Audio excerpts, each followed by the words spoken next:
நேயர்களுக்கு astro KS ஐயங்காரின் பணிவான வணக்கங்கள். இந்த வாரம், அதாவது 12/6/2023 18/6/2023 வரலும் உண்டான வாரத்தில் எந்தெந்த ராசிக்காரர்களுக்கு என்னென்ன பலன் அப்படின்றத பார்ப்போம். முதல்ல கோல்சாரம் எப்படி இருக்குன்றதை பார்ப்போம்.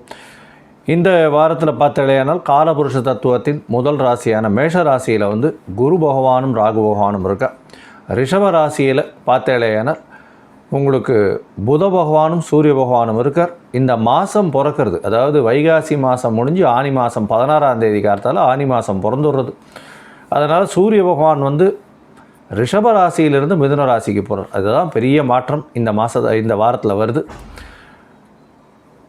கடகத்தில் பார்த்தேன்னா செவ்வாய் பகவானும் சுக்கிர பகவானும் இருக்கா. துலாத்தில் கேத்து பகவானும், கும்பத்தில் சனி பகவானும் இருக்கா.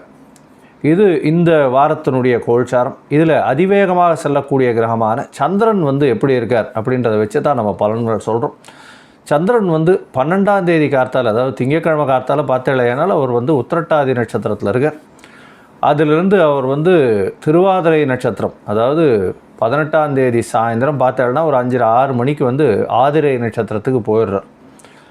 திருவாதிரை நட்சத்திரம் வரலும் போகிறார். அதனால் இந்த வாரத்தில் அவர் உத்திரட்டாதியிலிருந்து ஆதிரை நட்சத்திரம் வரலும் போகிறார். இப்போ யார் யாருக்கு சந்திராஷ்டமம் அப்படின்னா, இந்த வாரத்தில் சிம்ம ராசிக்காரர்களுக்கு சந்திராஷ்டமம் இருக்குது. சிம்மம், கன்னி, துலாம், விருச்சிகம், இந்த 4 ராசிக்காரர்களுக்கும் சந்திராஷ்டமம் இருக்கும். இந்த 4 ராசிக்காரர்களும் சந்திர பகவானுக்கு உண்டான பிரீத்தியான ஒரு வெள்ளை அரளி மாலை சிவன் கோவிலில் போய் போட்டுட்டு வர்றதன் மூலியமாக கண்டிப்பாக அவர்களுக்கு சந்திராஷ்டமத்தின் தாக்கம் குறையும் அப்படின்றத சொல்கிறேன். இந்த வாரம் பார்த்தேனால் 15ஆம் தேதி ஏகாதசி வருது.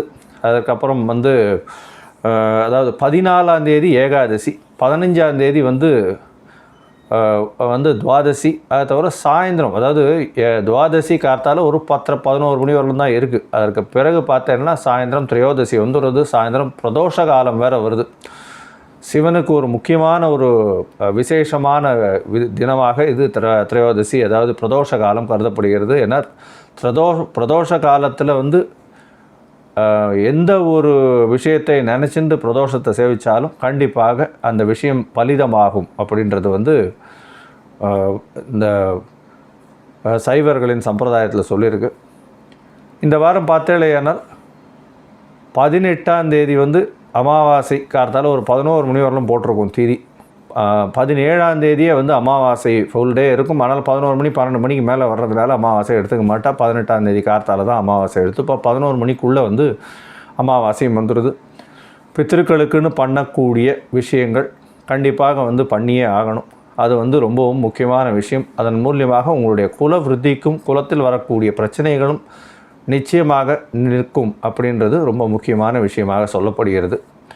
அதனால் கண்டிப்பாக குலத்தின் மேலே ஒரு என்ன சொல்கிறது, உங்களால் பிரச்சனை வரக்கூடாது அப்படின்றதுனால அமாவாசைக்கு உண்டான திதி உங்களுடைய முன்னோர்களை நினைத்து கொடுக்க வேண்டியதை கண்டிப்பாக கொடுக்கறது ரொம்பவும் நல்லது.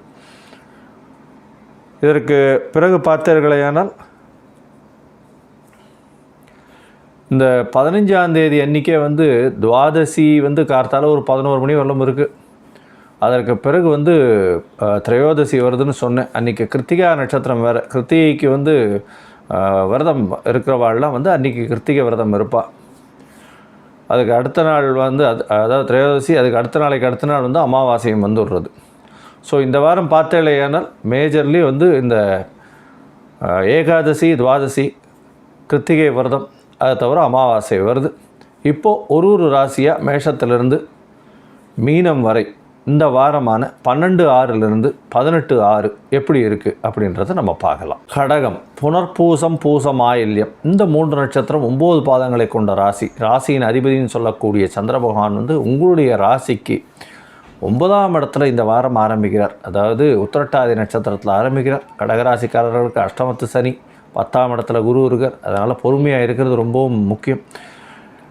கடகராசிக்காரர்களை பொறுத்தவரையிலும் எந்த ஒரு வேலையிலையும் ரொம்ப ஜாகிரதையாக இருக்கிறது ரொம்பவும் நல்லது. உங்களுடைய ராசிக்கு 10ஆம் இடத்துல இருக்கக்கூடிய குரு பகவான் ராசிக்கு 6ஆம் இடத்துல வந்து இருக்கக்கூடிய இடத்த பார்க்கறதுனால கண்டிப்பாக வேலை மாறுதல்கள் வரக்கூடிய வாய்ப்புகள் நிச்சயமாக உண்டு.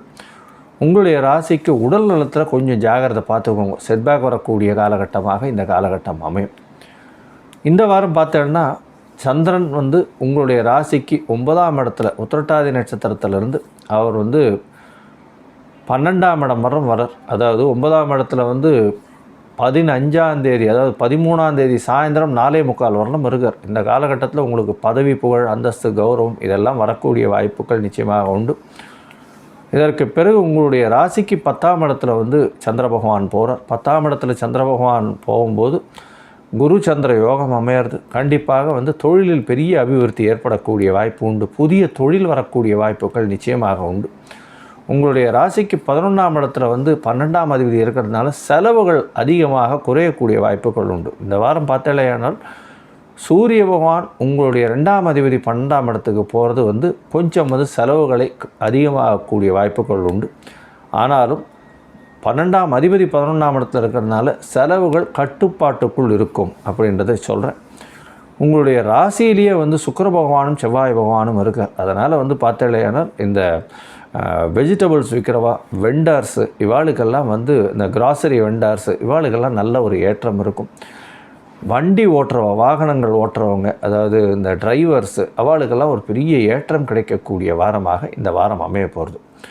உங்களுடைய ராசிக்கு பார்த்தாலேயானால் 11ஆம் இடத்துக்கு வந்து சந்திர பகவான் வரார். எப்போ அப்படின்னா 15ஆம் தேதி சாயந்தரம் ஒரு 9 மணியிலேருந்து 16, 17, 18ஆம் தேதி கார்த்தால வரலும் இருக்கார். அந்த காலகட்டத்தில் பார்த்தாலேயானால் கண்டிப்பாக திடீர் பண யோகங்கள் வரும். மூத்த சகோதரர்கள் மூலியமாக நல்ல செய்தி வரக்கூடிய வாய்ப்புகள் உண்டு. உங்களை பொறுத்தவரையிலும் பார்த்தாலேயானால் நீங்கள் நினைத்த காரியங்கள் அனைத்தும் வெற்றி பெறக்கூடிய வாய்ப்புகள் நிச்சயமாக உண்டு. உங்களுக்கு பார்த்தீங்களேனால் 12ஆம் இடத்துல சந்திர பகவான் வரார். சூரியனும் சந்திரனும் சேர்ந்து இருக்கக்கூடிய ராசியின் அதிபதி ராசிக்கு 12ஆம் இடத்துல இருக்கிறதுனால உடல் நலத்தில் கொஞ்சம் ஜாகிரதையாக இருக்கிறது ரொம்பவும் நல்லது. அந்த காலகட்டத்தில் பார்த்தாலேனால் அதாவது 18ஆம் தேதி அன்னைக்கு கார்த்தால 5 மணியிலேருந்து உங்களுடைய ராசிக்கு 12ஆம் இடத்துல சந்திர பகவான் இருக்கார். அதனால் உங்களுடைய உடல்நிலைக்கு கொஞ்சம் செலவு பண்ண வேண்டிய காலகட்டமாக இந்த வாரம் அமைய போகிறது. நீங்கள் வணங்க வேண்டிய தெய்வம் அப்படின்னா கண்டிப்பாக அருகில் இருக்கக்கூடிய அம்மன் கோவிலுக்கு போயிட்டு வாங்க. அம்மன் கோவிலில் போயிட்டு இந்த வாரத்தில் வந்து ஒரு எலுமிச்சம்பழ விளக்கு போட்டு வாங்க. உங்களுக்கு வந்து ஒரு பெரிய ஏற்றம் கிடைக்கக்கூடிய வாரமாக நிச்சயமாக அமையும்.